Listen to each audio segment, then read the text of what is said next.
Hello दोस्तों, स्वागत है हमारे इस YouTube channel GK trick bye Dharmendra में। दोस्तों, आज मैं इस वीडियो में आप लोगों को बताएंगे संविधान का चौथा पार्ट। दोस्तों, इससे पहले हम संविधान का 3 पार्ट, ठीक है, अपलोड कर चुके हैं। ये चौथा पार्ट अपलोड करने जा रहे हैं दोस्तों। और इस वीडियो में आप लोगों को बताएंगे प्रमुख अनुच्छेद के बारे में। जो आपके तीसरे पार्ट में हम प्रमुख अनुच्छेद के बारे में बताए थे और उसमें 1, 2, 3 बताए थे, और कुछ 3 पार्ट का जो भाग 3 है, संविधान का जो भाग 3 है, कुछ उसका पार्ट छूट गया था, वो इस वीडियो में बताएंगे। और आगे भाग 4, भाग 5 ऐसे बताएंगे, ठीक है। वीडियो स्टार्ट करने से पहले दोस्तों आप लोगों से रिक्वेस्ट है कि इस चैनल को आप सब्सक्राइब कर लें और बेल आइकन जरूर दबा लीजिएगा। देखिए, शुरू करते हैं। आपका जो भाग 3 में दोस्तों उसमें बच गया था, ये जो है चौथा पॉइंट है, स्वतंत्रता जो है, धार्मिक स्वतंत्रता का अधिकार, जो आपका अनुच्छेद 25 से 28 के बीच में है। ये जो है अनुच्छेद 25 में ये कह रहा है कि धर्म की स्वतंत्रता दोस्तों, संविधान के द्वारा अनुच्छेद 25 के अंतर्गत आपको धर्म की स्वतंत्रता दी गई है। नेक्स्ट जो है 26 अनुच्छेद 26 जो है 26 है, धार्मिक कार्यों के प्रबंध की स्वतंत्रता दिया गया है। ठीक है, कह रहा है कि अनुच्छेद जो 27 है दोस्तों, धार्मिक कार्यों में कर न देने की स्वतंत्रता है दोस्तों। फिर कह रहा है कि अनुच्छेद 28 के अंतर्गत आपको धार्मिक शिक्षा की स्वतंत्रता मिला है।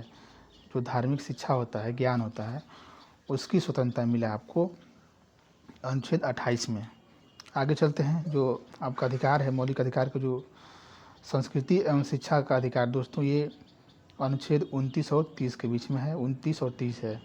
अनुच्छेद 29 कहता है कि अल्पसंख्यकों को अपनी बोली, भाषा, लिपि बनाए रखने की स्वतंत्रता है दोस्तों। जो अल्पसंख्यक हैं उनकी जो है बोली, भाषा, लिपि बनाए की जो स्वतंत्रता, रखने की स्वतंत्रता है। फिर कह रहा है कि जो अनुच्छेद 30 है, ये कहता है कि अल्पसंख्यकों को अपनी बोली, भाषा, लिपि बनाए रखने के लिए शिक्षण संस्थान की स्थापना का भी अधिकार है दोस्तों। ये अनुच्छेद 30 के अंतर्गत बताया गया है।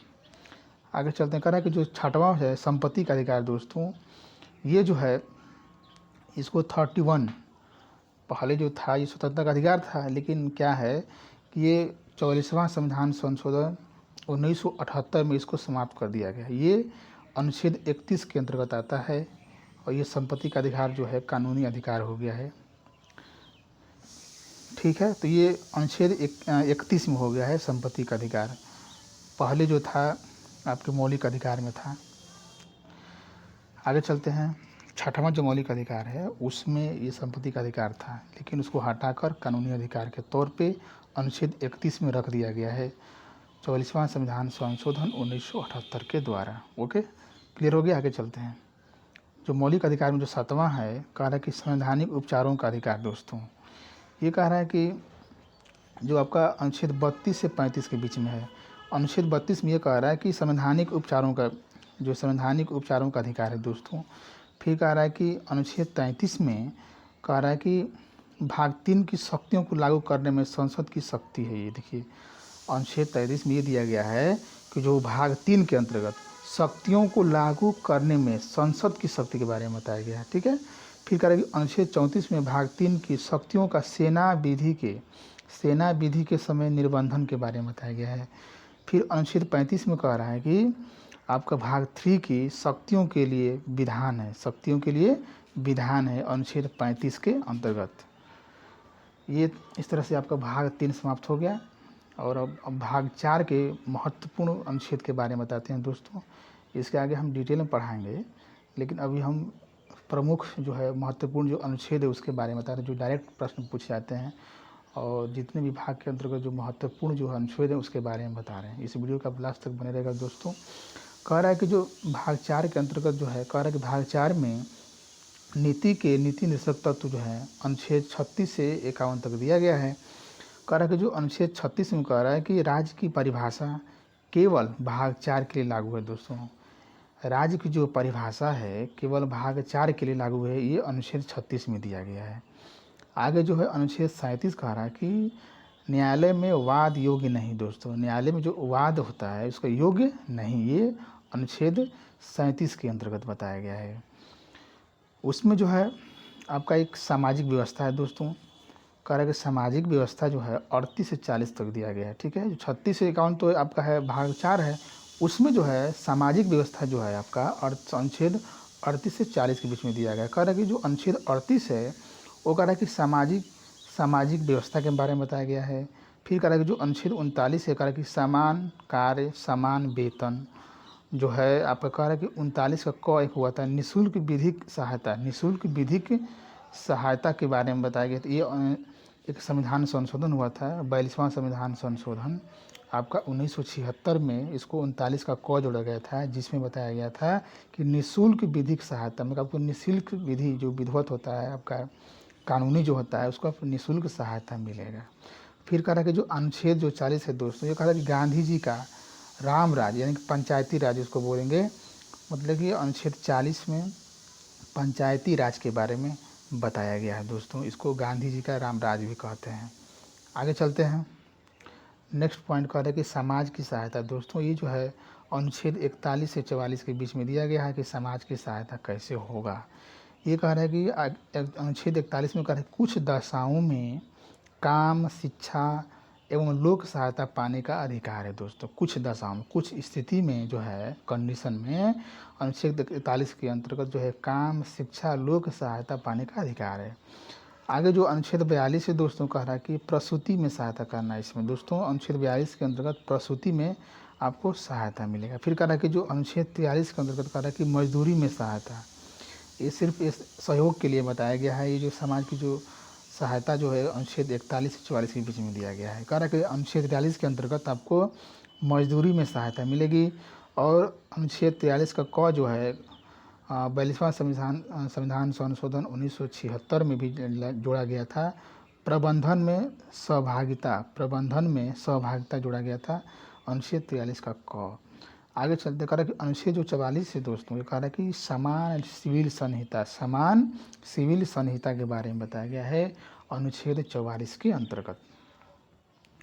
आगे चलते हैं दोस्तों, देखिए आपका जो है तीसरा पॉइंट कह रहा है कि भाग 4 में जो तीसरा पॉइंट है ये कह रहा है कि शिक्षा दोस्तों, यानी कि शिक्षा जो है अनुच्छेद 45 से 46 के बीच में दिया गया है। कह रहा है कि जो अनुच्छेद 45 के अंतर्गत ये बताता है कि 0 से लेकर 6 वर्ष के बच्चों की निःशुल्क शिक्षा होगा। ठीक है, ये 86वां संविधान संशोधन 2002 में ये संशोधन हुआ था। बताया गया था कि अनुच्छेद 45 के अंतर्गत आपको 0 से लेकर 6 वर्ष तक बच्चों की निःशुल्क शिक्षा होगी। कह रहा कि अनुच्छेद 46 कहता है दोस्तों कि SC ST OBC को शिक्षा में विशेष प्रावधान है। ये अनुच्छेद 46 के अंतर्गत आता है। कह रहा है कि अनुच्छेद जो 44 चौथा पॉइंट कह रहा है कि स्वास्थ्य दोस्तों, यानी कि स्वास्थ्य जो है आपका अनुच्छेद 47 से 48 तक दिया गया है।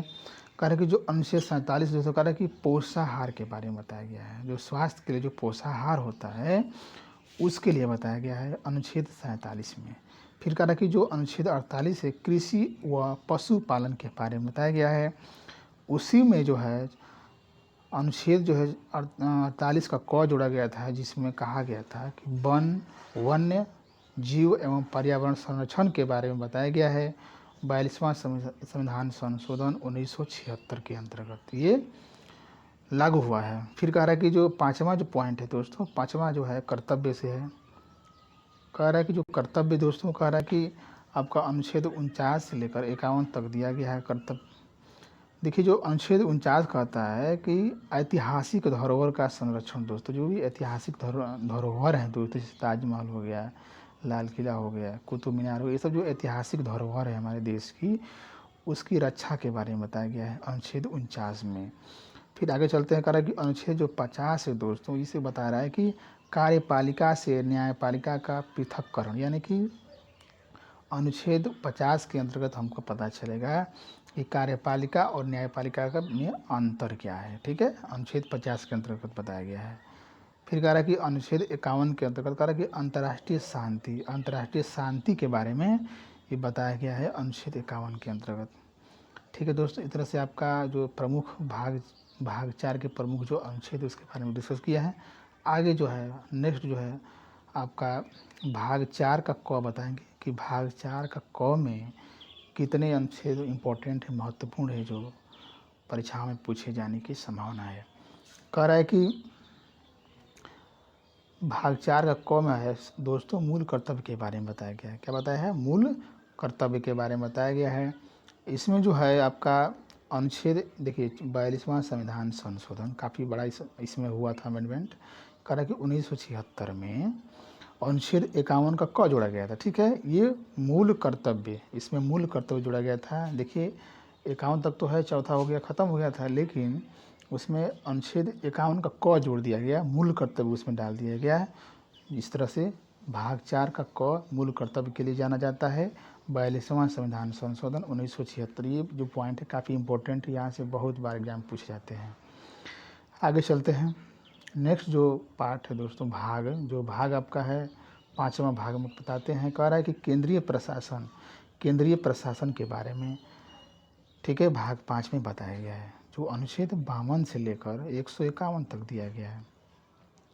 इसमें बताते हैं अध्याय 1 दोस्तों। देखिए अध्याय 1 में कार्यपालिका है, केंद्रीय प्रशासन में अध्याय 1 में कार्यपालिका है। देखिए इसमें जो है राष्ट्रपति के बारे में बताया गया है। जो राष्ट्रपति हैं, कह रहा है कि जो अनुच्छेद 52 से लेकर 62 तक राष्ट्रपति के बारे में बताया गया है। कार्यपालिका का जो पहला अध्याय जो कार्यपालिका है, उसके अंतर्गत राष्ट्रपति के बारे में बताने जा रहे हैं। राष्ट्रपति का जो है अनुच्छेद 52 से लेकर 62 के बीच में राष्ट्रपति के बारे में बताया गया है। देखिए इसमें जो आपका राष्ट्रपति जो अनुच्छेद 52 है दोस्तों, अनुच्छेद 52 के अंतर्गत राष्ट्रपति का एक पद होगा, ये अनुच्छेद 52 के अंतर्गत आता है। फिर कह रहा है कि जो अनुच्छेद 53 है दोस्तों, इसमें कार्यपालिका की शक्तियों के बारे में बताया गया है।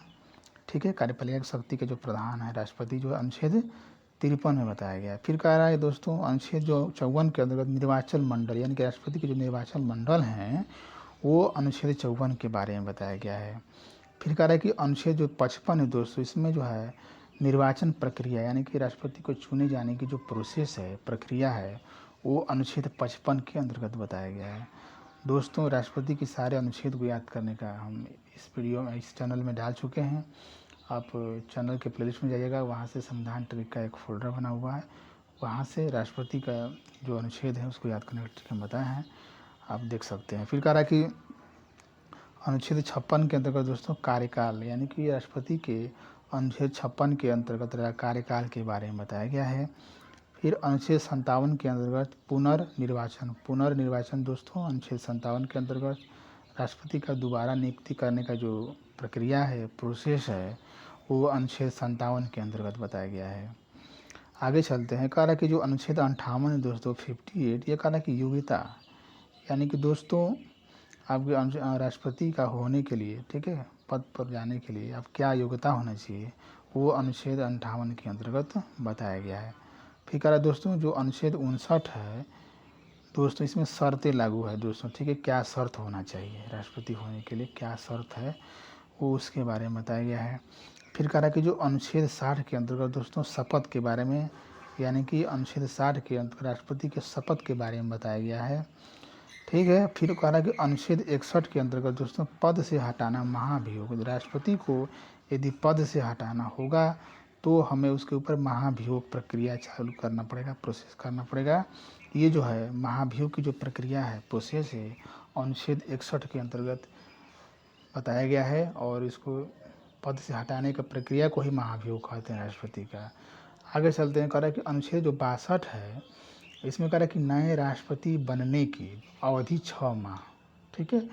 कह रहा है कि जो नए राष्ट्रपति बनेंगे, वो कह रहा है कि उसमें 62 के अंतर्गत, अनुच्छेद 62 के अंदर ये बताया गया है कि नए राष्ट्रपति बनने की अवधि 6 माह है, ठीक है। कह रहा है कि जो अनुच्छेद दोस्तों 72 के अंतर्गत क्षमा की शक्ति है दोस्तों, यानी कि अनुच्छेद 72 के अंतर्गत राष्ट्रपति जो है क्षमा की शक्ति प्रदान है, क्षमा दे कर सकता है, अनुच्छेद 72 के अंतर्गत। आगे चलते हैं दोस्तों, ठीक है। देखिए उसी में जो है केंद्रीय प्रशासन में दोस्तों राष्ट्रपति हो गया, दूसरा पॉइंट आपका है उपराष्ट्रपति दोस्तों, यानी कि उपराष्ट्रपति के बारे में बताएंगे। ये जो है अनुच्छेद 63 से लेकर 73 के बीच में सारे जो अनुच्छेद आते हैं, ये उपराष्ट्रपति के बारे में बताते हैं। कह रहा है कि जो अनुच्छेद 63 है दोस्तों, हम आपसे रिक्वेस्ट करते हैं इस वीडियो के आप लास्ट तक बने रहें, तभी आपको इस वीडियो का आनंद मिलेगा और कुछ सीख पाएंगे दोस्तों। कह रहा है कि अनुच्छेद 63 के अंतर्गत उपराष्ट्रपति का पद, यानी कि अनुच्छेद 63 के अंतर्गत एक उपराष्ट्रपति का पद होगा, ये अनुच्छेद 63 के अंतर्गत बताया गया है।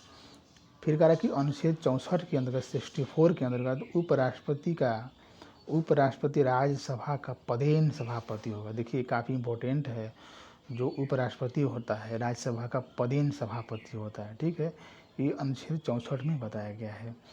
फिर जो अनुच्छेद 65 है, इसमें कहता है कि उपराष्ट्रपति का राष्ट्रपति के तौर पर कार्य, यानी कि कह रहा है कि 65 के अंतर्गत दोस्तों जो उपराष्ट्रपति जो है राष्ट्रपति की तरह कार्य जो है, ठीक है, तौर पर कार्य होगा, ये अनुच्छेद 65 के अंतर्गत बताया गया है। फिर कह रहा है कि अनुच्छेद 66 के अंतर्गत दोस्तों उपराष्ट्रपति के निर्वाचन के बारे में बताया गया है। कह रहा है कि अनुच्छेद 67 के अंतर्गत कार्यकाल के बारे में बताया गया है और अनुच्छेद 68 के अंतर्गत नए उपराष्ट्रपति बनने की अवधि, नए जो उपराष्ट्रपति बनेंगे उसकी अवधि के बारे में बताया गया है अनुच्छेद 68 के अंतर्गत। फिर आगे चलते हैं, अनुच्छेद जो 69 है दोस्तों 69, इसमें शपथ के बारे में बताया गया है उपराष्ट्रपति के, ठीक है। आगे चलते हैं जो नेक्स्ट प्रशासन दोस्तों, इसमें तीसरा जो है प्रशासन प्रधानमंत्री। ये जो है दोस्तों आपका अनुच्छेद 74 से लेकर 78 के बीच में सारे जो अनुच्छेद आते हैं ये प्रधानमंत्री के बारे में बताते हैं। कह रहा कि अनुच्छेद जो 74 है दोस्तों, इसमें मंत्रिपरिषद के बारे में बताया गया है।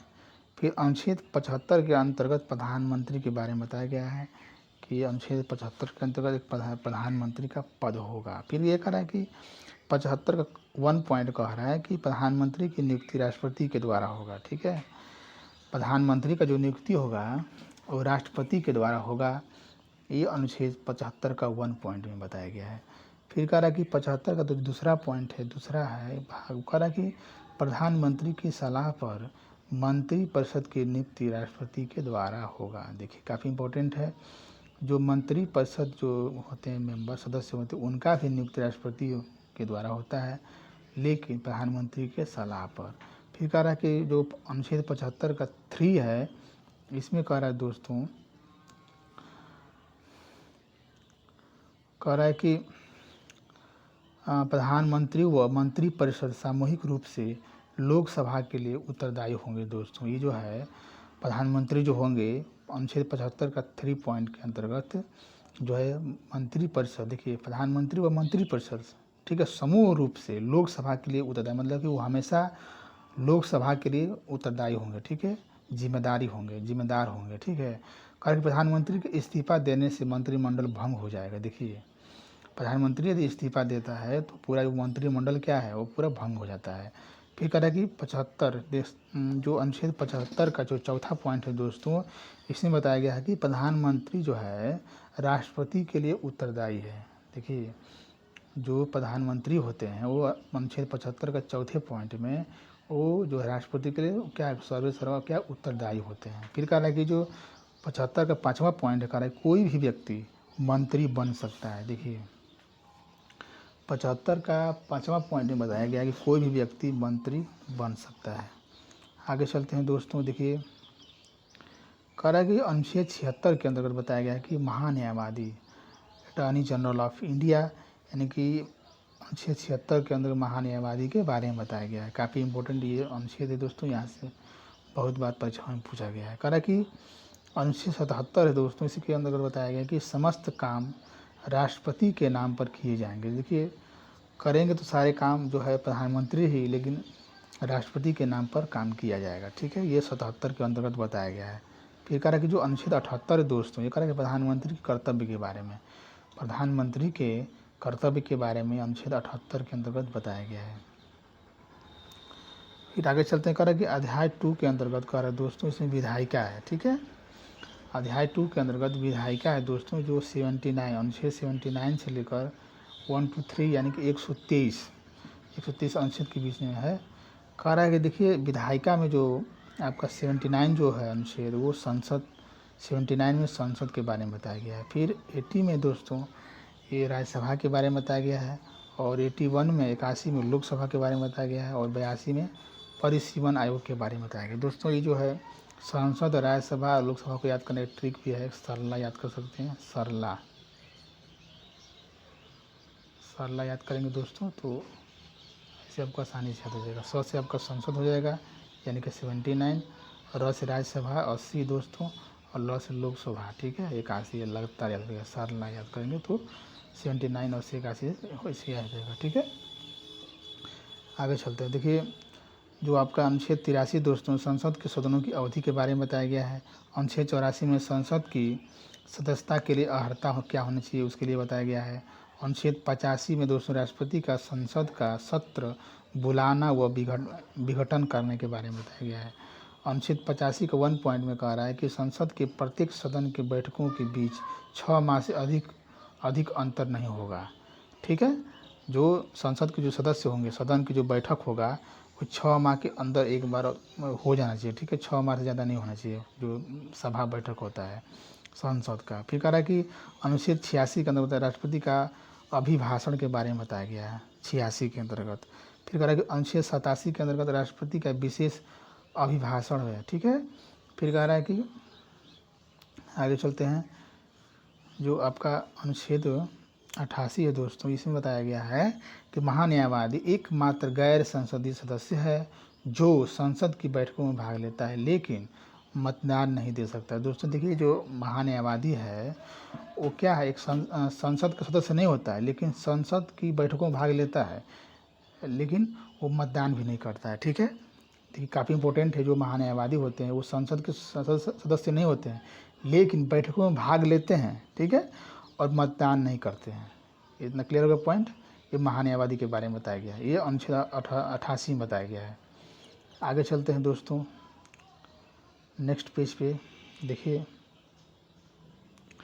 कह रहा है कि अनुच्छेद 89 के अंतर्गत दोस्तों जो है राज्यसभा का सभापति एवं उपसभापति के बारे में बताया गया है, ठीक है। 89 के अंतर्गत राज्यसभा का सभापति एवं उपसभापति के बारे में बताया गया है। अनुच्छेद 93 के अंतर्गत दोस्तों कह रहा है कि लोकसभा का अध्यक्ष एवं उपाध्यक्ष के बारे में बताया गया है। अनुच्छेद 97 के अंतर्गत सभापति एवं उपसभापति तथा अध्यक्ष एवं उपाध्यक्ष के वेतन एवं भत्ते के बारे में बताया गया है। अनुच्छेद 100 के अंतर्गत गण पूर्ति के बारे में बताया गया है। अनुच्छेद 101 के अंतर्गत रिक्तियों के बारे में बताया गया है। अनुच्छेद 102 में लाभ का पद, ठीक है, लाभ का पद के लिए बताया गया है। फिर कहा कि अनुच्छेद 103 में लाभ के पद का निर्धारण राष्ट्रपति के द्वारा होगा, ये अनुच्छेद 103 के अंतर्गत है। फिर कहा कि जो अनुच्छेद 105 में संसदीय विशेषाधिकार के बारे में बताया गया, संसद के जो विशेषाधिकार हैं, ठीक है, उसके बारे में बताया गया। फिर कहा कि अनुच्छेद जो 108 में संयुक्त अधिवेशन के बारे में बताया गया है। अनुच्छेद 110 में धन विधेयक के बारे में बताया गया है, और अनुच्छेद 117 में वित्त विधेयक के बारे में बताया गया। दोस्तों काफ़ी इंपॉर्टेंट अनुच्छेद है 110 117, ठीक है। आगे चलते हैं। कह रहा है कि जो अनुच्छेद 112 है इसमें वार्षिक वित्तीय विवरण बजट के बारे में बताता है। देखिए जो बजट होता है, वित्तीय वर्ष जो वित्तीय विवरण जो होता है, वार्षिक बजट होता है, ये अनुच्छेद 12 के अंतर्गत जानकारी मिलेगा आपको। फिर कह रहा है कि अनुच्छेद जो है 114 में विनियोग विधेयक के बारे में बताया गया है, ठीक है दोस्तों। फिर कह रहा है कि अनुच्छेद 116 में लेखा अनुदान के बारे में बताया गया, लेखा अनुदान के बारे में। फिर कह रहा है कि अनुच्छेद 123 में राष्ट्रपति का अध्यादेश, देखिए काफ़ी इंपॉर्टेंट है, 123 जो है राष्ट्रपति के ऊपर अध्यादेश जारी कर जो है अध्यादेश जो होता है दोस्तों, वो उसके बारे में बताया गया 123 में। आगे चलते हैं दोस्तों, नगर न्यायपालिका के बारे में बताते हैं। नेक्स्ट जो पॉइंट है न्यायपालिका। न्यायपालिका में दोस्तों सर्वोच्च न्यायालय, देखिए न्यायपालिका में देखेंगे तो पहला क्या होगा, पहला जो है सर्वोच्च न्यायालय के बारे में, जो पहला जो न्यायपालिका है सर्वोच्च न्यायालय है, सुप्रीम कोर्ट जिसको बोलते हैं, ठीक है। इसके बारे में बताते हैं आप लोगों को। दोस्तों ये वीडियो काफ़ी लंबा हो गया है, और पहले इस पेज को हम बता देते हैं, उसके बाद फिर नेक्स्ट पेज में बताएंगे दोस्तों नेक्स्ट वीडियो में। देखिए जो न्यायपालिका है दोस्तों, इसमें कह रहा है कि सर्वोच्च न्यायालय सुप्रीम कोर्ट के बारे में बताएंगे। न्यायपालिका में सर्वोच्च न्यायालय आता है। कह रहा है कि अनुच्छेद 124 के अंतर्गत दोस्तों सुप्रीम कोर्ट होगा। 124 के अंतर्गत सुप्रीम कोर्ट होगा। ठीक है। फिर कह रहा है कि दोस्तों 124 का ए पॉइंट में कह रहा है कि NJAC होगा। ठीक है। फिर कह रहा है कि जो अनुच्छेद 125 है दोस्तों, इसमें बताया गया कि न्यायाधीशों के वेतन के बारे में बताया गया है अनुच्छेद 125 में। फिर कह रहा है कि जो अनुच्छेद 126 दोस्तों मुख्य न्यायाधीशों की नियुक्ति है। दोस्तों इस जो सारे जो अनुच्छेद है इसके बारे में हम आगे डिटेल में बताएंगे, लेकिन हम जो वीडियो ये जो बना रहे हैं हम, ये सिर्फ अनुच्छेद के जो इम्पोर्टेंट अनुच्छेद है दोस्तों, और उस अनुच्छेद में क्या होता है बस उसके बारे में बता रहे हैं। ठीक है दोस्तों, तो हम चाहते हैं कि आप बस अनुच्छेद पर ध्यान दें। ठीक है। फिर कह रहा है जो जितना इम्पोर्टेंट है तो हम बता ही दे रहे हैं क्या क्या इंपॉर्टेंट है अनुच्छेद के बारे में। कह रहा है कि जो अनुच्छेद 127 है दोस्तों अन्य न्यायाधीशों की नियुक्ति, जो अन्य न्यायाधीश होते हैं उसकी नियुक्ति के बारे में अनुच्छेद 127 में बताया गया है। फिर कह रहा है जो अनुच्छेद 128 दोस्तों, ये कह रहा है कि उच्चतम न्यायालयों की बैठकों में न्यायाधीशों की उपस्थिति जो होता है अनुच्छेद 128 के अंतर्गत बताया गया। फिर कह रहा है कि अनुच्छेद 129 दोस्तों SC की अभिलेख न्यायालय, SC की अभिलेख न्यायालय के बारे में बताया गया। रिकॉर्ड कोर्ट के बारे में बताता है अनुच्छेद 129। फिर कह रहा है कि अनुच्छेद 130 में आस्थान के बारे में बताया गया है दोस्तों। फिर आगे चलते हैं। कह रहा है कि अनुच्छेद 131 में आरंभिक अधिकारिता जो होता है उसके बारे में बताया गया। अनुच्छेद 132 में संवैधानिक मामलों में जो अपील होता है वो 132 के अंतर्गत किया जाता है।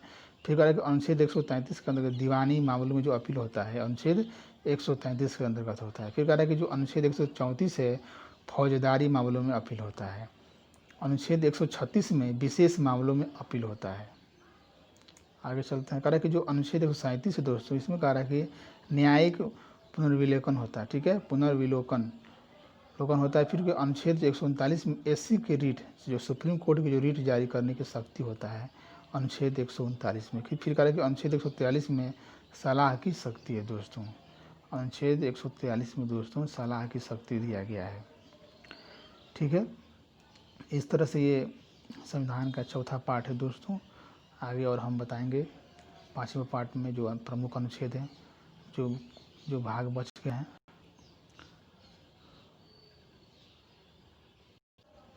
दोस्तों इस वीडियो को ज़्यादा से ज़्यादा शेयर करें, अपने दोस्तों के साथ अपने ग्रुप में शेयर करें, और हम आशा करते हैं कि वीडियो आप लोगों को अच्छा लगा होगा। इस वीडियो के लास्ट तक बने रहे होंगे। दोस्तों इस वीडियो को देखने के लिए धन्यवाद।